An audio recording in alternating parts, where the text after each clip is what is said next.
오늘 우리에게 주신 하나님 말씀은 에스겔서 33장 21절부터 33절까지의 말씀입니다. 우리가 사로잡힌 지 12해 열째 달 다섯째 날에 예루살렘에서부터 도망하여 온 자가 내게 나와 말하기를 그 성이 함락되었다 하였는데, 그 도망한 자가 내게 나오기 전날 저녁에 여호와의 손이 내게 임하여 내 입을 여시더니, 다음 아침 그 사람이 내게 나올 그때에 내 입이 열리기로 내가 다시는 잠잠하지 아니하였노라. 여호와의 말씀이 내게 임하여 이르시되, 인자야, 이 이스라엘의 이 황폐한 땅에 거주하는 자들이 말하여 이르기를, 아브라함은 오직 한 사람이라도 이 땅을 기업으로 얻었나니 우리가 많은즉 더욱 이 땅을 우리에게 기업으로 주신 것이 되느니라 하는도다. 그러므로 너는 그들에게 이르기를, 주 여호와께서 이같이 말씀하시되, 너희가 고기를 핏째 먹으며 너희 우상들에게 눈을 들어 피를 흘리니 그 땅이 너희의 기업이 될까 보냐.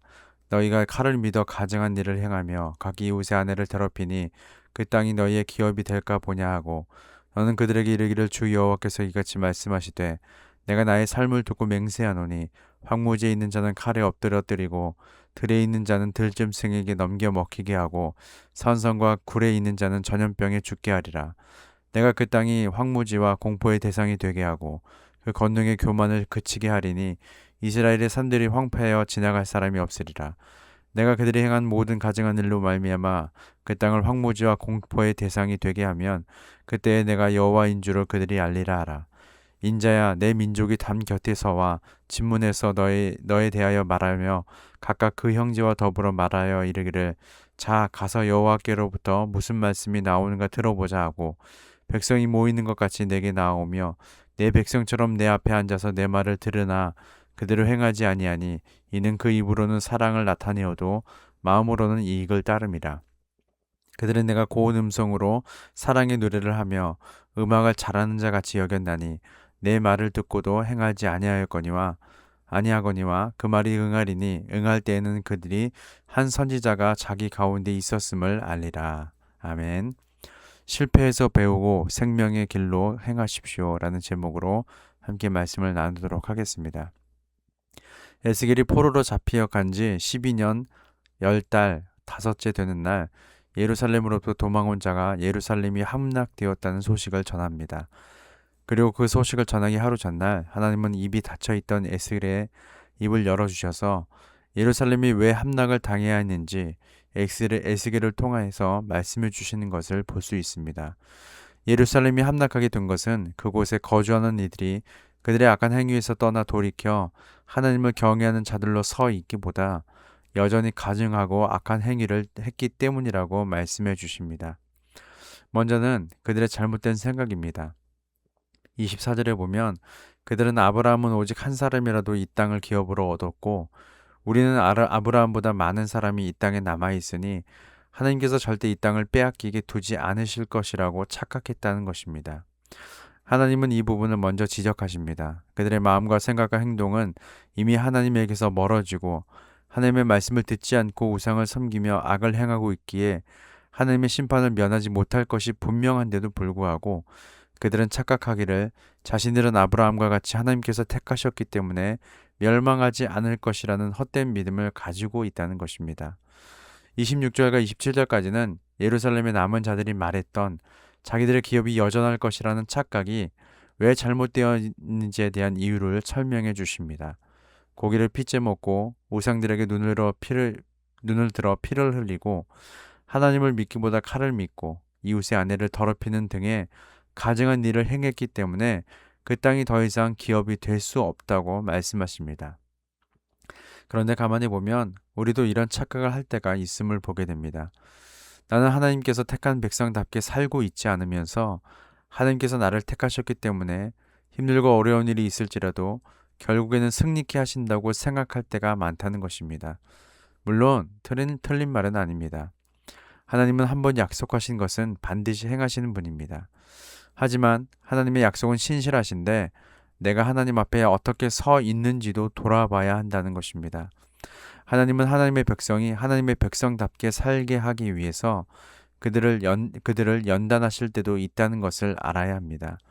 지금 혹시 연단의 시간을 보내고 있다면 내가 하나님 앞에 연단을 받아야 할 부분이 무엇인지 점검하고 그것을 위해 기도하고 하나님이 말씀하신 대로 순종하기를 소망합니다. 이어서 27절부터 29절까지는 예루살렘이 어떻게 심판을 받을 것인지 설명해 주십니다. 황무지에 있는 자는 칼에 엎드려뜨리고 들에 있는 자는 들짐승에게 넘겨 먹히게 하고 그 모든 고난과 재난을 피하기 위해서 산성에 거할지라도 굴로 피신할지라도 전염병에 죽게 할 것이라고 말씀하십니다. 이에 그 땅의 기업이 아니라 황무지와 공포의 땅이 되게 하고 그 땅의 산들이 황폐하여서 지나갈 사람이 없게 하시겠다 말씀하십니다. 그리고 하나님께서 맹세하여 말씀하신 대로 행하실 때에 그제서야 하나님께서 여호와이심을 하나님의 백성이 알게 될 것이라고 말씀하십니다. 우리가 이 부분에서 분명히 알아야 할 것이 있다면 하나님은 사랑의 하나님이시기도 하지만 공의의 하나님이시기도 한다는 점입니다. 하나님은 그의 죄를 자백하고 회개하는 자를 긍휼하심으로 용서하시고 사랑으로 품으시지만 그렇지 않은 자에게는 공평한 의로움으로 통치하시고 다스리신다는 점을 알아야 합니다. 이는 하나님께서 택한 백성일지라도 예외는 없습니다. 아니 오히려 하나님께서 택한 백성이기 때문에 더욱 그리해야 할 것입니다. 왜냐하면 하나님께서 택한 백성은 결국 이 세상에서 소금과 빛의 역할을 감당해야 하기 때문입니다. 그런데 여기서 오해하지 말아야 할 부분이 있습니다. 하나님께서 택한 백성이 하나님의 공의로 통치를 받게 되었을 때 그것은 하나님께서 택한 백성을 버리신다는 의미가 아니라는 점입니다. 내가 고난을 받고 환난을 당하는 것은 하나님께서 더 이상 나를 지켜주지 않으신다는 의미인가? 라고 오해해서는 안 된다는 것입니다. 이는 하나님께서 택한 백성을 연단하는 과정이며 그 연단을 통해서 하나님께서 귀히 쓰일 도구로 사용하실 것임을 기억해야 한다는 것입니다. 그런데 우리가 이 모든 일을 당할 때에 또한 반드시 기억해야 할 부분이 있습니다. 그것은 당한 고난과 환난을 당할 때에 당장 그것을 피하기 위해 그때만 이를 면하기 위해 회개하는 척 하나님의 말씀을 듣는 척 해서는 안 된다는 것입니다. 이에 대한 말씀이 오늘 본문 30절과 33절까지에 담겨 있습니다. 예루살렘이 함락되었다는 소식이 전해지고 하나님께서 말씀하신 예언의 내용이 현실이 되자 포로 공동체는 에스겔을 통한 하나님의 말씀에 귀를 기울이게 될 것입니다. 그런데 그들에 대한 하나님의 평가는 참 마음이 아픕니다. 이제는 하나님의 말씀을 귀 기울이고 그 말씀대로 행할 법도 한데 겉으로는 하나님의 말씀을 청종하는 것처럼 보이나 실상 그 말씀에는 순종하지 않는다는 것입니다. 에스겔이 열심을 다하여 하나님의 말씀을 전하겠지만 그들은 그 말을 그저 듣기에 좋은 말, 고개가 절로 끄덕여지는 말, 멋있는 음성으로 사랑의 노래를 잘 하는 것 같은 아름다운 말로밖에 들려지지 않는다는 말입니다. 뒤돌아서면 언제 그랬냐는 듯이 버젓이 악을 행하고 가증한 일을 행한다고 하나님은 말씀하십니다. 우리는 어떻습니까? 우리도 이와 같을 때가 있지 않습니까? 주일에 선포되는 말씀이 그저 듣기 좋은 말, 구구절절 옳은 말, 예배가 끝나고 나갈 때 참 은혜로운 말씀이었습니다 라고 생각하지만 막상 내 삶의 현장에 돌아갔을 때 우리는 그 말씀대로 살려고 얼마나 노력할까요? 그냥 주일에만 자기 만족하면 끝인가요? 또한 말씀을 선택해서 듣기도 합니다. 저 말씀은 최 집사가 들어야 할 말이고 이 말씀은 박 장로가 들어야 할 말이고 오늘 말씀은 나에게 해당 안 되는 말씀이고 저번 주 말씀은 나에게 꼭 맞는 말씀인 것 같다고 합니다. 그런 게 어디 있습니까? 모두가 다 우리 각자 한 사람 한 사람에게 동일하게 주어지는 말씀입니다. 이런 사람은 결국엔 언제 깨닫게 되는지 아십니까? 그 말씀대로 하나님께서 행하실 때 그때 깨닫게 됩니다. 아, 그때 하나님 말씀을 제대로 듣고 그때 하나님 말씀을 제대로 순종할 걸.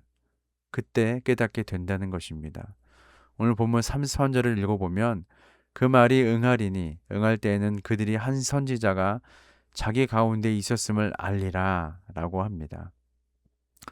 하나님의 말씀을 듣는 것과 그 말씀대로 행하는 것은 다릅니다. 하나님께 사랑을 고백하지만 실천이 뒤떨어지지 않는 신앙은 하나님을 기만하는 형식주의일 뿐입니다. 말씀을 듣는 신앙과 말씀대로 사는 신앙이 조화를 이룰 때 진정한 신앙이 됨을 잊지 말고 오늘도 하나님 말씀을 청종하고 그 말씀에 순종하는 저와 여러분들 되시기를 예수님 이름으로 소망합니다. 기도하겠습니다. 하나님, 말씀을 무시하고 욕심에 이끌려 헛된 것을 추구하진 않았는지 돌아봅니다. 선민의식이나 영적 우월감에 빠져 방만하게 살지 않도록 주의하기를 원합니다. 하나님 말씀을 귓가에 스쳐 지나가는 음악처럼 흘려듣지 않고 온 마음과 삶으로 청종하는 참 신앙인이 되게 하옵소서. 감사드리며 예수님의 이름으로 기도합니다. 아멘.